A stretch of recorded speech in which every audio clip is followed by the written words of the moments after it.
Please the court. Say.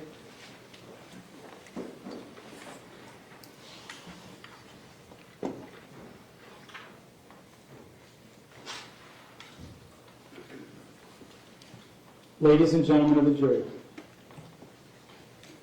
we are here because my client was sacrificed. The evidence will show that he was thrown under the bus. My client is not a criminal, and the evidence will not prove that he committed any criminal offenses at all. He didn't know where those shots were coming from precisely. We've got 22 witnesses under subpoena who will come in here and tell you that they too heard the same shots my client did and could not discern precisely where the shots were coming from. There was a pronounced echo and reverberation that the witnesses will talk about that left them hearing the same shots and wondering, where is that coming from? He did everything that he possibly could with the limited information that he had to help serve and protect everybody at that school. He was sacrificed.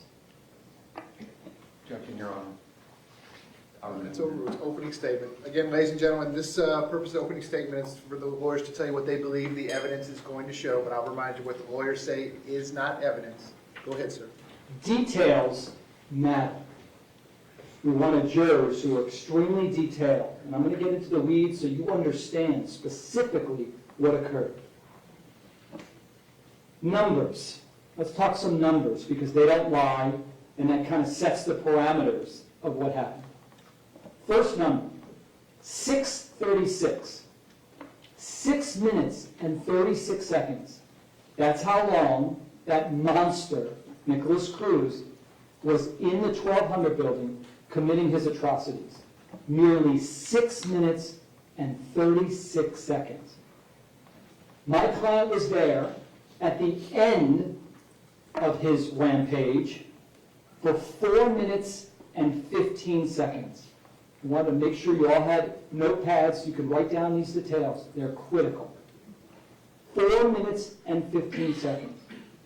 What is not in dispute at all is that when the shooter was on the first floor killing faculty and children, my client wasn't even on the scene yet, which is why he's not charged at all with those offenses. 17 and 17, more numbers that do not lie, that are uncontroverted. 17 children, 17 total people were killed as a result of this atrocity. 17 were injured. Of the 17 that were killed, 14 of them were children.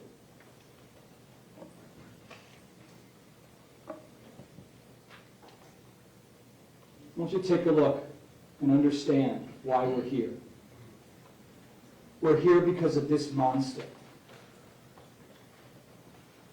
This person chose to commit one of the worst mass shootings in our nation's history. He destroyed families. He destroyed lives. Everyone was affected by his terror. He is the one to blame for what happened that day. That is not in dispute. He chose to arm himself with an automatic, powerful weapon and kill innocent people. Those are actual screenshots of him doing what he did. Not if, but when you have very strong feelings in this case, whether it be because of the photos that they intentionally introduced, showing blood, gore, understand who's responsible for that. Not my client. More numbers. 32. 32 years my client dedicated himself to law enforcement and serving this community. 32 years, an unblemished record. You know, we have this image of cops as they age, as being in one of two categories. That idea that you've got some donut-eating, lazy cop who's got 1 foot in retirement, can't wait to get out the door. That was not my client. Every single witness we've spoken to, and who will testify, will tell you he was an exemplary officer. No ideas that he might be a coward in any way. He was great at what he did. A loving father of 4 children, 2 who served in the military, lovely wife. He went to work that day never thinking that some sick, twisted monster would do what he did. My client was one of those ones that Marjorie Stoneman Douglas, who would get in the middle of kids who were fighting. He would risk his life to protect others. If anybody needed any investigation done, he was there for them. Everybody will tell you, teachers, faculty, if they needed something done, he was the guy. He took care of things. He devoted his life to what he called his children. His children. He's broken up about what occurred.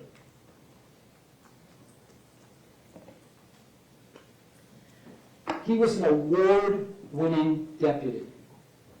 In 2012, he won Parkland's Deputy of the Year. You're going to object. What's the legal objection? It's argument, and it's also,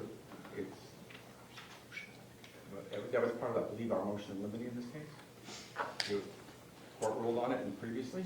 No, it's overruled as to both. Again, what the attorneys think the evidence is going to show at trial. Go ahead, sir. The evidence will show that he won in 2012 Parkland's Deputy of the Year.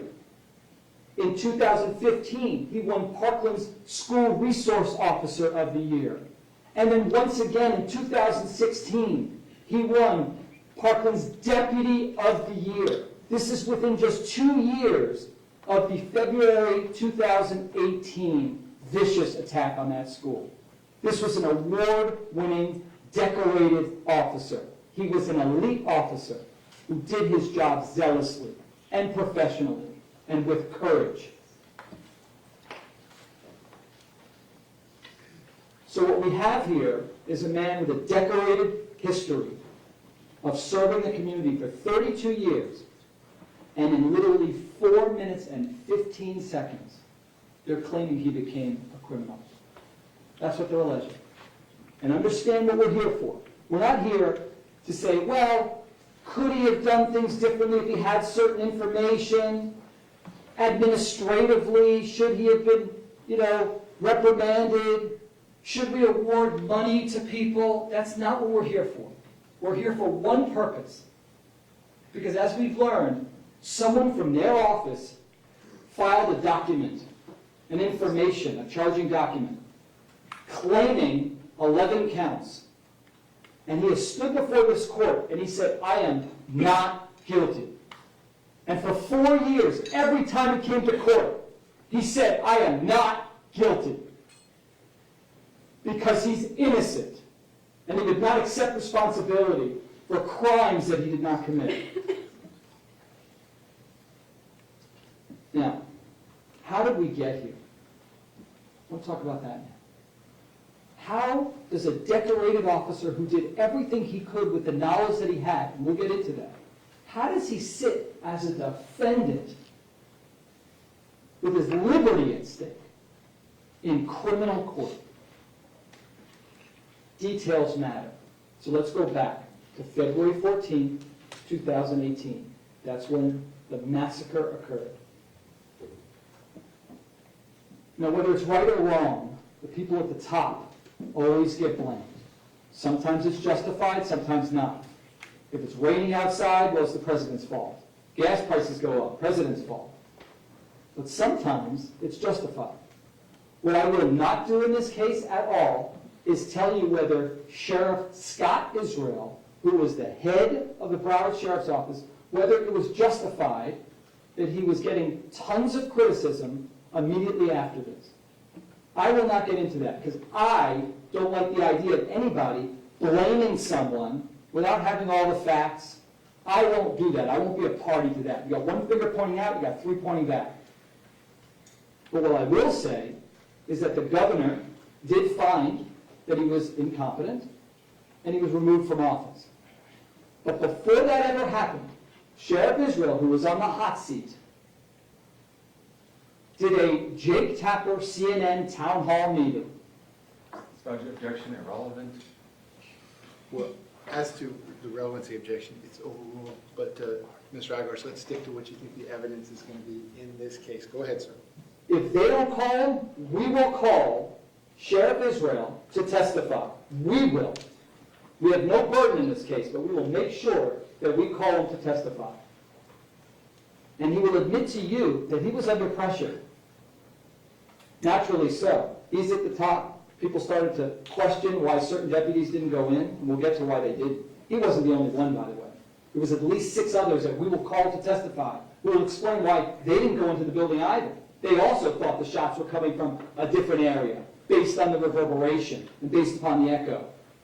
Good, meaningful, dedicated officers. Some who initially lost their job, but then fought and got it back, and they're working now. They have their jobs. My client's fighting for his liberty. But Sheriff Israel took that heat. I'm not saying it's justified, but he was under the gun. A lot of heat's coming his way. So he goes on CNN town hall meeting with Jake Tapper, televised, for everybody to see. And he defends consistently. Before that, after that, he's defending his officers. They did the best they could with the information that they had, based upon the circumstances. He knew no one had done anything wrong. Well, that didn't fly. He will tell you that even after he went on to that Jake Tapper town hall meeting, yeah, people didn't like some of the things he said, including that he showed great leadership.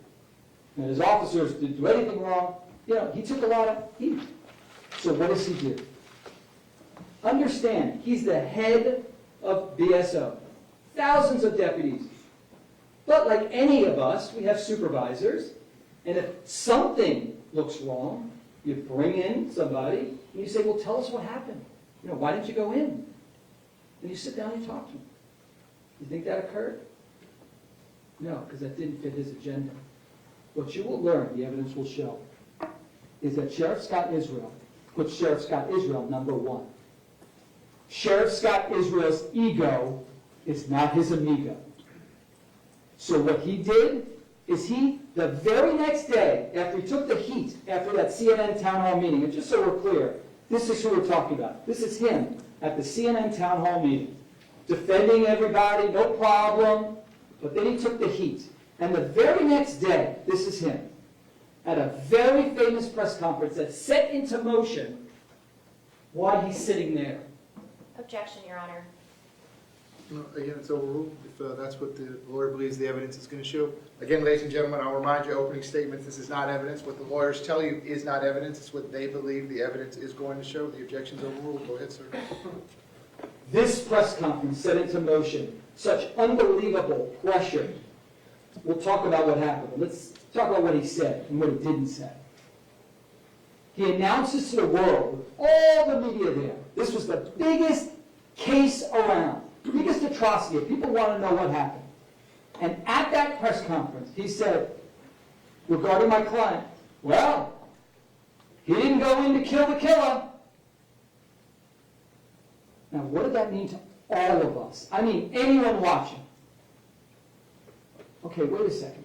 Someone from the police force, it's not very usual. What made it so credible is it's not usual to hear a police officer say something negative about another police officer.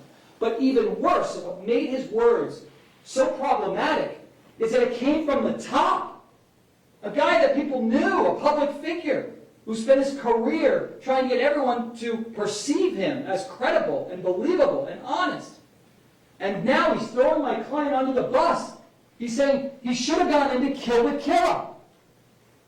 What did that mean to all of us? Number one, wait, I guess he must have known where the shooter was. Number two, my goodness, he must have known kids were being killed in that building, which he did not. He sat back and did nothing. He cowered it and did nothing during that time period.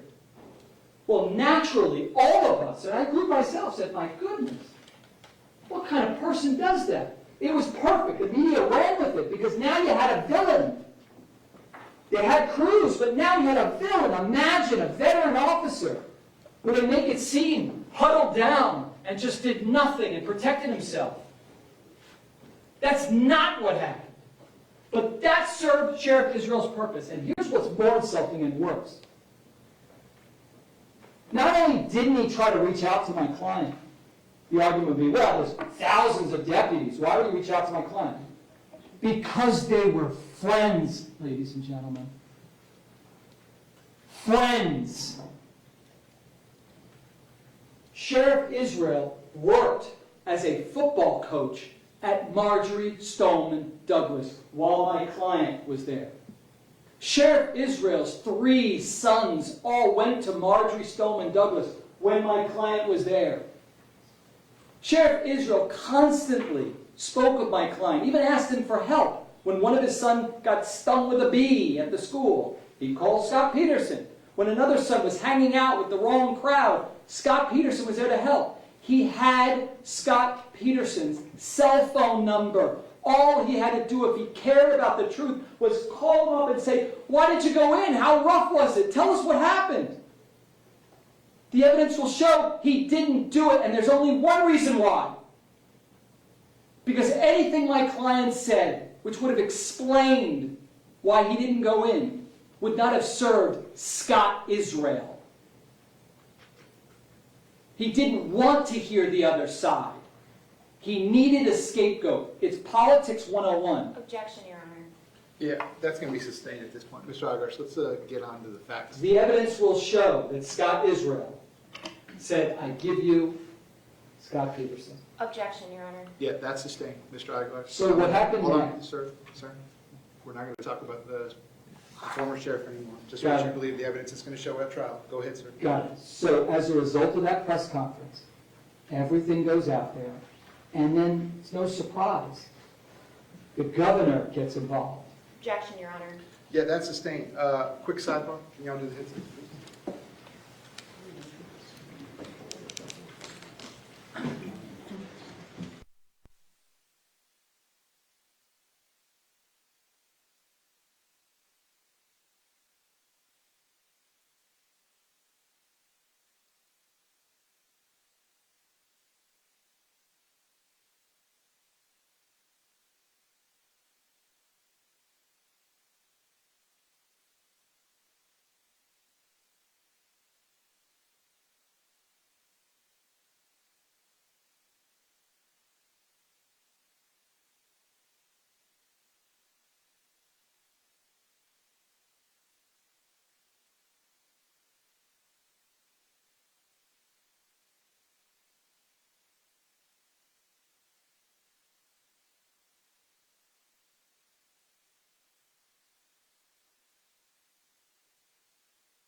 Wilson?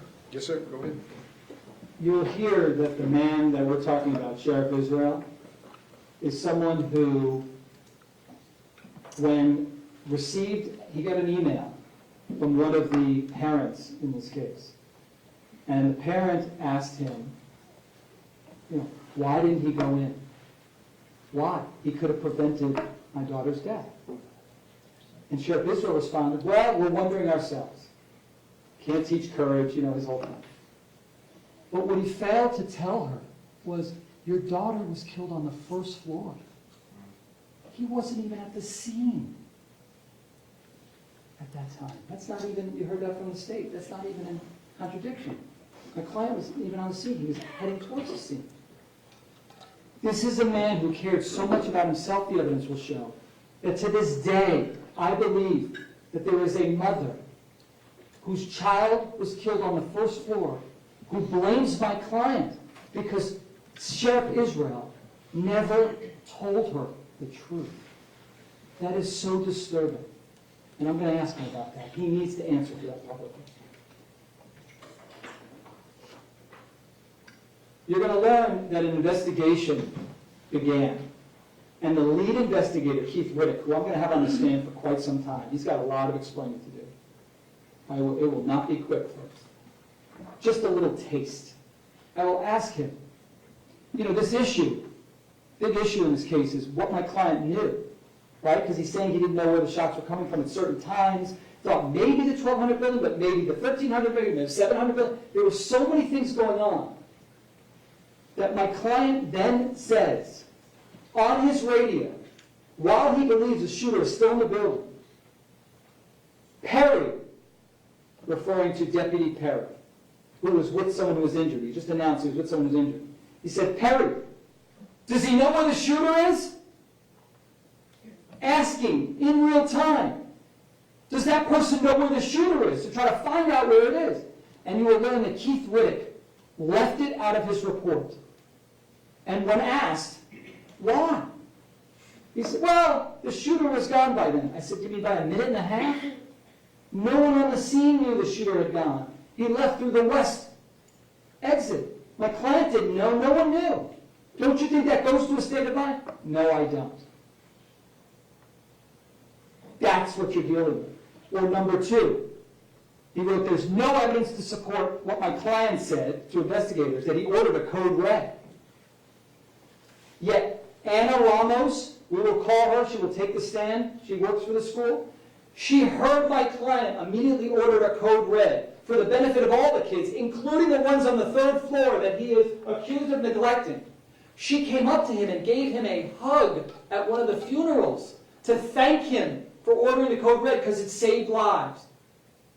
Jeffrey Morford, assistant principal, he heard my client order the code red over the school radio.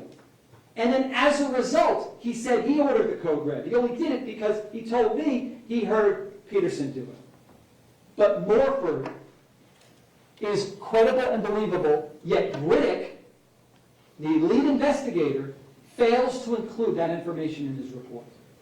This was you will learn, the evidence will show, a biased and failed investigation from the beginning, which ultimately led to charges like child neglect.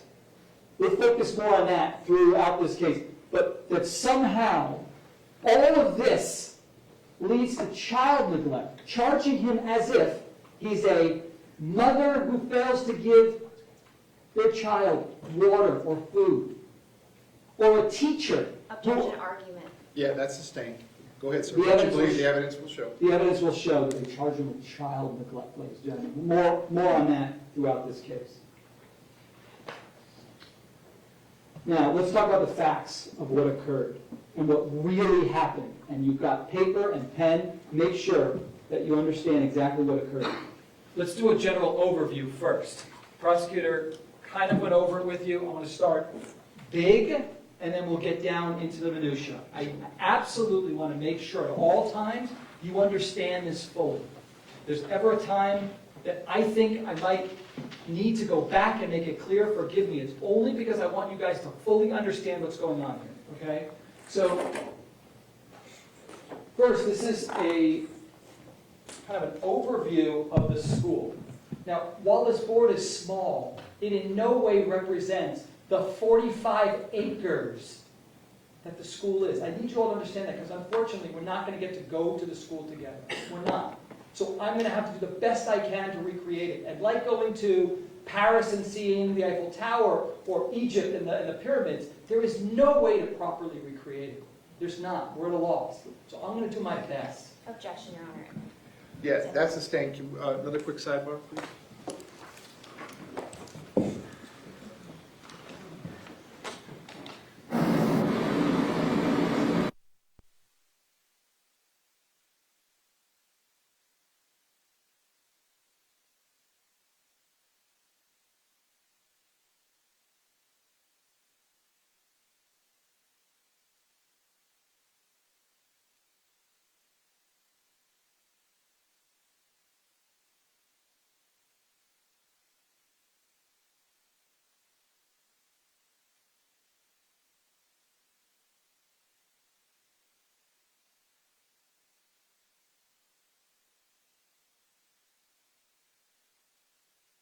Kind of a representation of the school. We'll use this to get a perspective.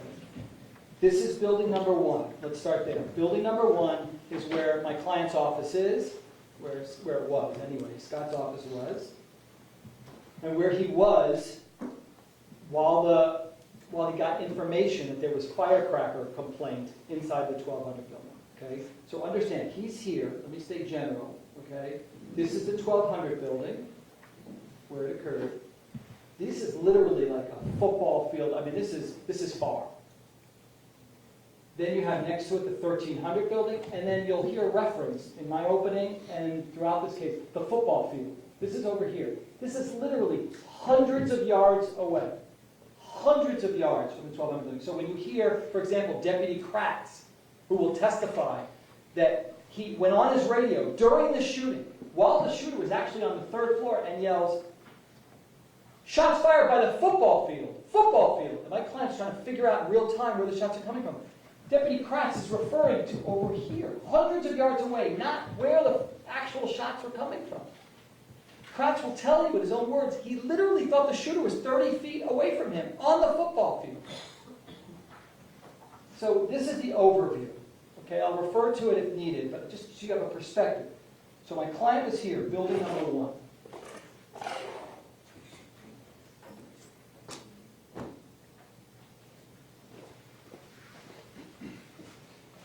So he's in, we can take Sheriff right down.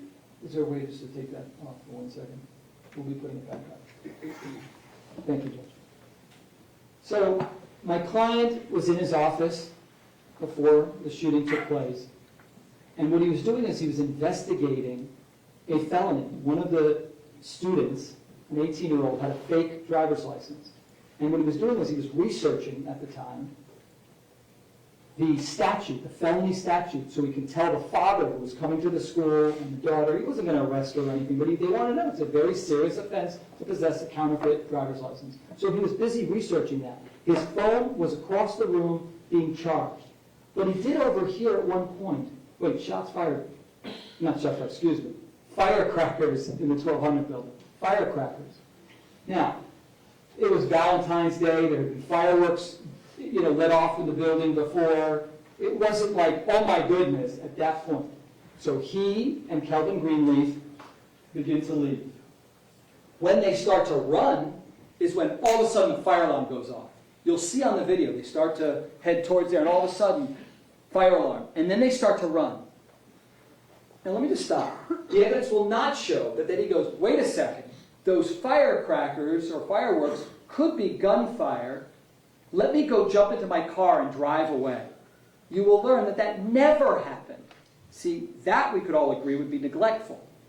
But he immediately runs, and then he gets picked up by Andrew Medina, who's driving a golf cart. And the evidence will show you that at no point on their way to the 1200 building does Andrew Medina share with my client some really helpful material. Like he saw someone, that nutty cruise guy, walking with a duffel bag or some type of large bag that potentially contains some serious items in there. and then he walked into the 1200 building, he never shared that with my client. That would have been real helpful. To this day, you'll hear Kelvin Greenleaf testify that he's still angered to this day that Medina never shared that information with any of them. That would have completely changed it. My client would have known, wait, Objection argument. Yeah, that's the thing, Mr. Eiglarsh, at this I'll- point, I'm going to have to remind you, as I've done repeatedly, this isn't closing argument, this is your opening statement, Okay. so let's stick to what you believe the evidence is going to show. Go ahead, sir. the evidence will show, because we will call Kelvin Greenleaf if they don't, that he never heard Medina at all share with them the information that he had, which could have led to a different trajectory. So now, when he gets to the scene, and you all take a look at this, and it's going to be a little overwhelming at first. I promise I'm going to break it down for you, okay? But it's critical that you understand where the shots were coming from, okay? All right, let's stay general on this at first, okay? First, this is the same, we got the same thing that the prosecutor put up in his opening, but there's more detail, so it would be accurate. First, understand this represents the first floor. Even though these two are together, it's kind of overlapping. The second floor overlaps to show that it's over the first floor. But this is the first floor, right here. And second floor is here. And then third floor is here. Everybody with me so far? Okay? We've got north, west, east, south, so you can see that. Okay? And don't look at the shots just yet. Okay? That's something we'll get into in just a moment. Let's start generally. As I indicated to you, Mr. Eiglarsh, I'm sorry. If you need your support staff to help you move this stuff around, I'm going to ask you to step out of the jury box, please. So you need to be out here in the well of the courtroom. Okay. If you want to do the signs one at a time, You that's got fine. That's fair. I can't have you in the jury box. Thank you, sir.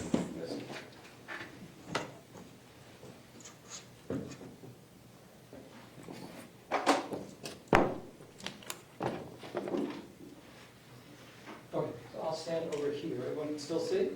Okay. This is worth repeating. Again, big picture, 6 minutes and 36 seconds, total time he's spending. We're going to show you exactly how we account for that time, okay? And this is not in dispute. I don't think that anyone's going to dispute these times. We made sure that they're actually from the material we received from the state, okay? Deputy Peterson was there for the last 4 minutes and 15 seconds. And the final 2 minutes of the 4 minutes and 15 seconds, I'm jumping ahead, were spent with the shooter on the third floor, shooting west, the furthest possible distance from where my client was. So let's stay general again. What we didn't learn just yet, and you're about to learn, is this building, the 1200 building, is 73 yards long. The evidence will show that we're talking about 3/4 of a football field. And so that you guys have an idea of what that looks like, I'd like to show you, so you have a perspective of what the building looks like. Judge, if we can turn that back on.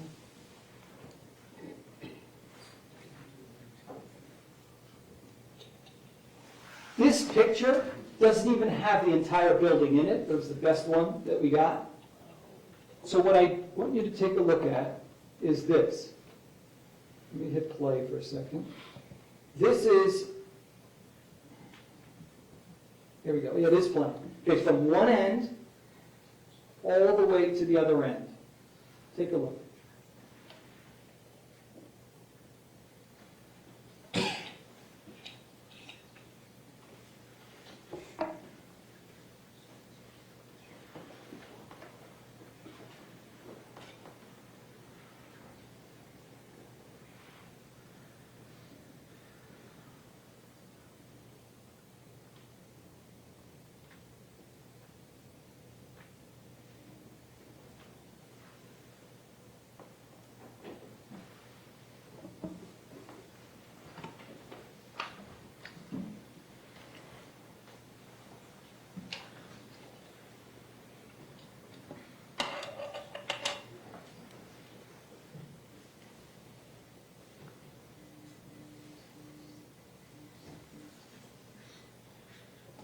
As you can see, this is a huge, huge building. It is nothing like I'm sure you imagine. To give you further perspective, this is to show you just the size and the distance of what we're talking about. What you're seeing now is the last 2 minutes. As I told you, the shooter was in the 1240 building, sniper firing out of 2 windows. What I'm showing this to you right now is just to see the perspective from where that shooter is to where the 700 building is and where my client was located. Try to give you some perspective.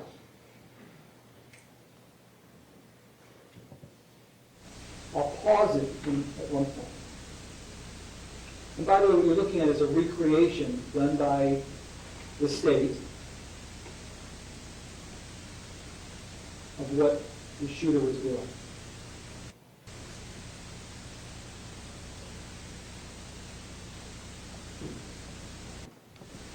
Okay.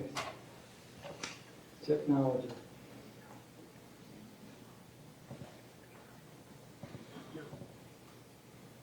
Give me a moment, folks.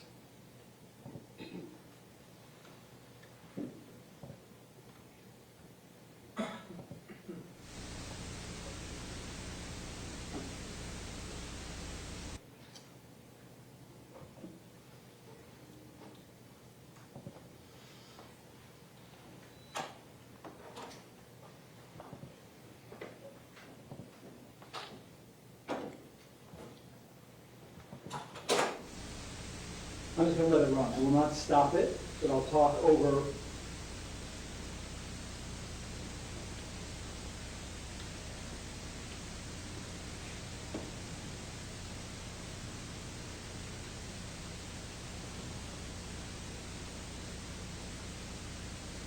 This is the west side of the building. This is the side that Aaron Price was shot on. And where my client, he was on the other side of this building, 73 hours ago. There's the door that you see right there where Aaron Price was shot outside of. And then all the way in the distance, on the other side is where my client was, and to the right is the 700 building. And that becomes key because a lot of kids come out of that building, hear the same shots my client did, and thought that those shots were coming from a different location. Okay, so let's continue. The first shots that my client hears, and you'll be able to see it on the video. Everything is corroborated by the video. The first shots occur here, 2:23:25. 2:23:25. This is, as you can see, the shooter is pointing his gun west, in a westerly direction. My client, by the way, is approaching the east side door, about to go in to check out a firecracker complaint. Not an active shooter. He was not there during the time that the shooter had made his way through the first floor and killed people. No one went on the radio. You'll be able to see the entire dispatch transcript. No one said, shots fired in the first floor, kids being killed. Nothing. He didn't get any of that. You'll be able to see. You'll read it yourself. He gets there, and both him and you'll hear from Greenleaf, they believe they're investigating a firecracker complaint. Because the door was open, shots get fired. My client hears a loud boom. He doesn't think, wait, kids are being killed in the 1200 building. He just hears a loud boom. The first thing he does as he's approaching the door, and he never opened up the door, he never got to, if he did, if he ever looked in the window or got close enough to do it, he probably would have seen the carnage that was created by Cruz. But he didn't get that chance. He walks close to the door. He hears those shots. The Las Vegas shooting, you will learn, just occurred months before. So sniper fire is one of the possibilities. You hear shots from outside. He feels vulnerable, you will learn, the evidence will show. But the first thing he does is he doesn't run for cover. He stands there out in the open and immediately does what a cop does. You report shots fired. Here are his dispatch remarks. And the first one he makes at 2:23:26. Note that it was 1 second after Aaron Feist is shot from outside. My client immediately gets on his police radio, and he says, "Be advised, we have possible, could be firecrackers." So let's start there. 4 minutes and 15 seconds, the evidence will show, starts to tick when he gets on the scene. He's only got 4 minutes and 15 seconds to get to the shooter and neutralize the threat. But what you're going to learn is he's still struggling with, at first, firecrackers? And then he says, "I think we have shots fired, possible shots fired." And 1200 building is a reference because he's standing 10 feet from the 1200 building. You will see a couple of references to the 1200 building, and the evidence will show that that is his positioning at the time. Not, "I'm hearing shots fired with certainty from inside the 1200 building." He never says that. The closest he gets, as you will see, is by inside. He's struggling. When he hears more shots, you will see, the evidence will show, that one of the options is it's by the 1200 building, because the building's 73 yards long, and that contains a large area, and also possibly inside sniper firing, which is exactly what it turned out to be. All that's in play.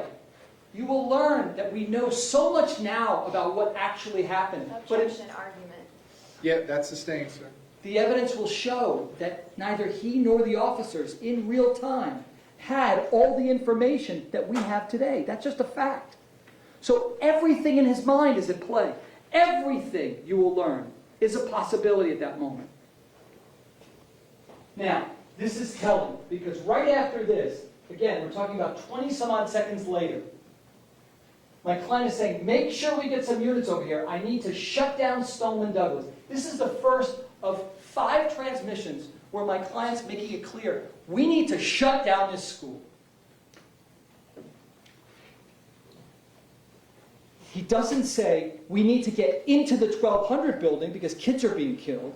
He says we need to shut down the school because the evidence will show that he and the other officers will testify to it. They all believed that the gunfire could be coming from anywhere, and that if, as school is letting out, parents come in, students are coming out, they could all be hit by gunfire around the building, anywhere on campus.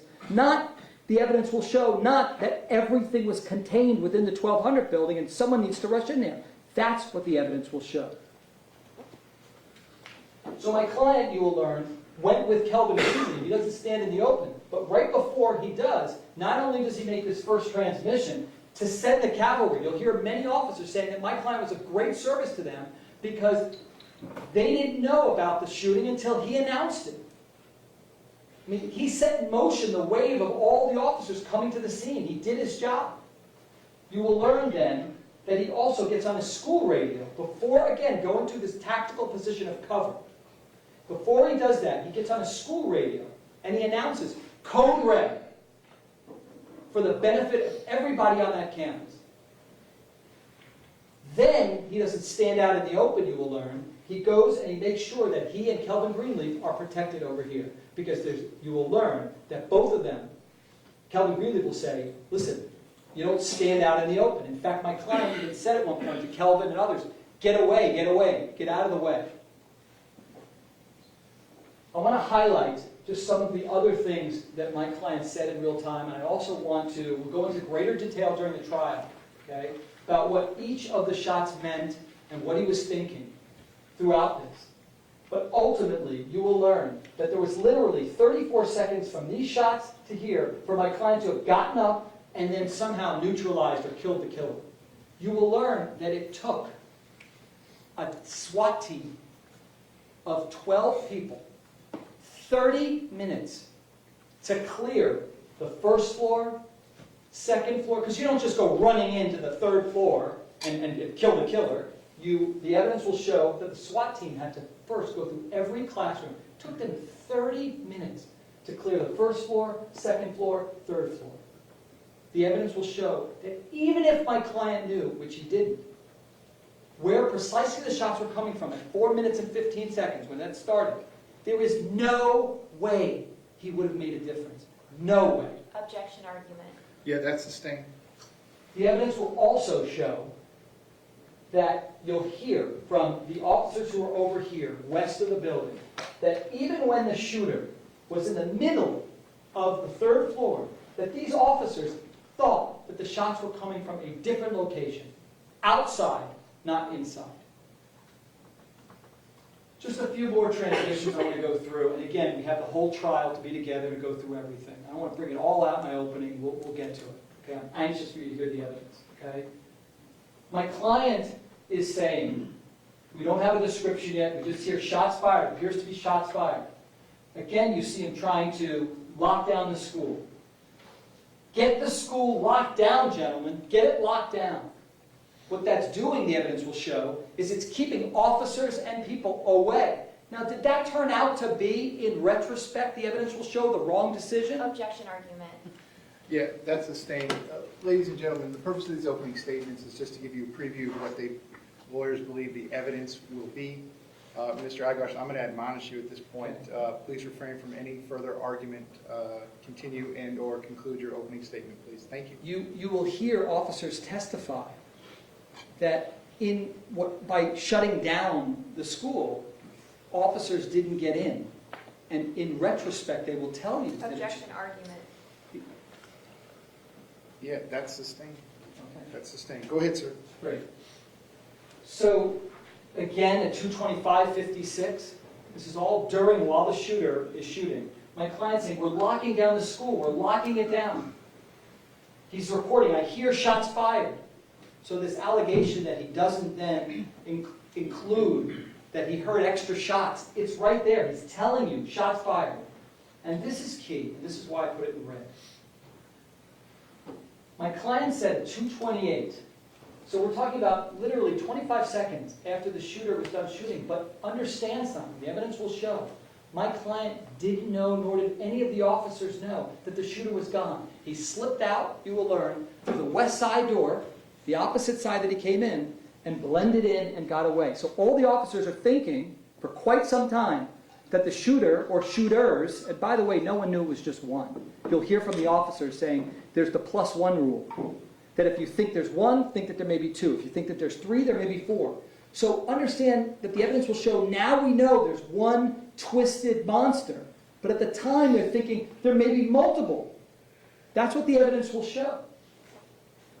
But here's what my client says. Do not approach the 12 or 1300 building. Stay at least 500 feet away at this point. You will get to decide why my client is including the 1300 building instead of just saying 1200 building. He's also saying, Perry, does he know where the shooter is? Asking in real time, does he know where the shooter is? You will learn that the lead investigator, he will tell you that he left that out of his report because he didn't think that was relevant. Lockdown, right now, nobody's leaving the school, my client says. And still, look at this time, 2:45:25. The shooter's been gone for 18 minutes.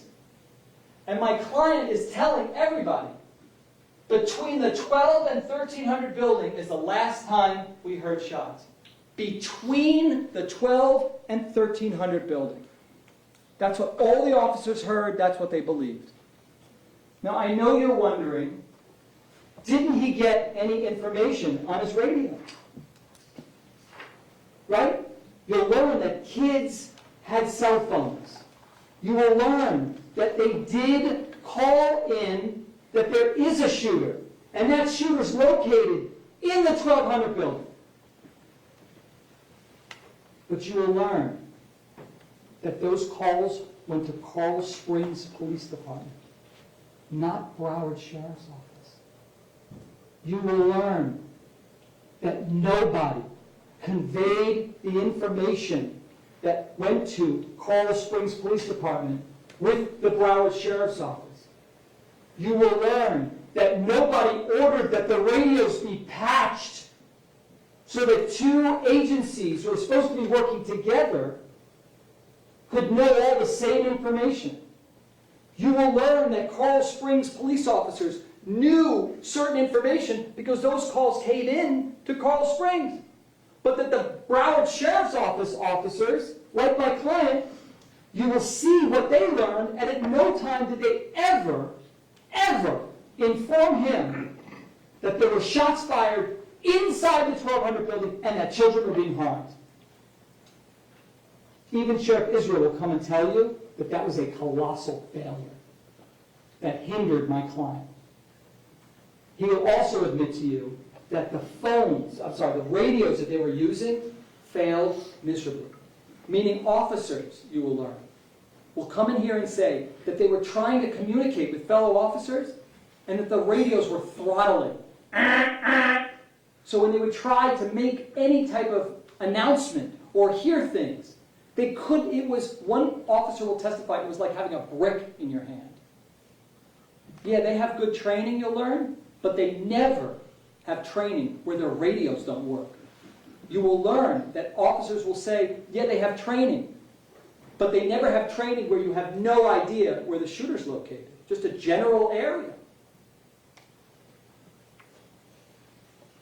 I have to mention Denise Reed, because the state still, they read her name as somebody they might call. And if they do, I will tell you, this is an assistant principal who may testify, and she may tell you that during the shooting, allegedly, she got within 15 feet of my client and allegedly claimed, hey, there's shooting going on, whatever she's going to say. I don't know exactly what version she's going to give to you.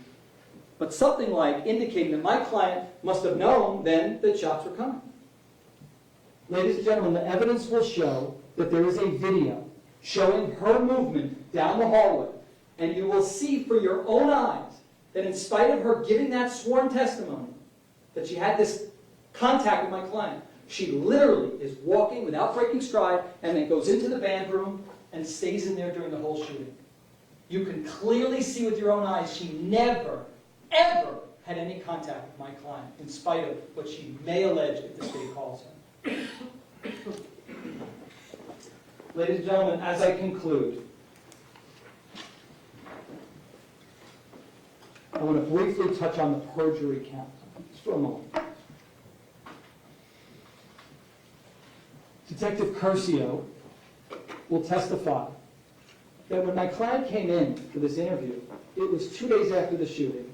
He wasn't under investigation at all. That didn't come until a year later were charges brought. So he comes in, and Detective Curcio was the detective in the Nicholas Cruz homicide case. So my client, being a witness, has to be investigated. My client wasn't on the hot seat at the time. My client had no reason to think that he was going to be in trouble at all. The evidence will show that there were just questions asked. So what happened? What did you see? What happened? And specifically, Detective Curcio will tell you that he asked this in a chronological order. Like, okay, so when you got to the scene, you get to that building, how many shots do you hear? My client said 2 to 3, because it's exactly how many he heard, and we know that because the first shots he hears is Aaron Feist being shot, and he was shot 2 to 3 times. That's the perjury count. Detective Curcio will tell you that he never then asks my client, how many total shots did you hear from beginning to end? He will tell you, yeah, I didn't think that question was necessary. That's the perjury count. The second part of the perjury count is they claim that my client saw some kids leave the 1200 building. While my client's on his radios, while he's telling kids in the 700 building stay back, while he's doing about a million things with the stress of the world on his shoulders. Objection argument. Yeah, that's sustained. The evidence will show that they're claiming my client didn't see kids running out of the 1200 building. I'm quite certain you will not see any video of those kids actually leaving. I would imagine if they're representing it that kids did leave the 1200 building. He told Detective Curcio he didn't see kids leaving the 1200 building. There will be no evidence that those kids ever came up to my client or had blood on them or something to indicate that they need to be spoken to or investigated. The evidence will show he didn't lie about that at all. Another charge for which he did not commit. Objection argument. Yeah, that's sustained, Mr. Eiglarsh. Amended Because that. of your continued objectionable comments, I'm going to ask you to conclude your opening statement at this time. Go ahead, sir. I'm concluding, ladies and gentlemen. The evidence will show that my client did not commit any of the offenses alleged. He was sacrificed and thrown under the bus. Objection argument. And If that is sustained, And the only verdict in this case, ladies and gentlemen, thank you for your kind attention, the only verdict that speaks the truth in this case, based upon the evidence, is not guilty. Thank you.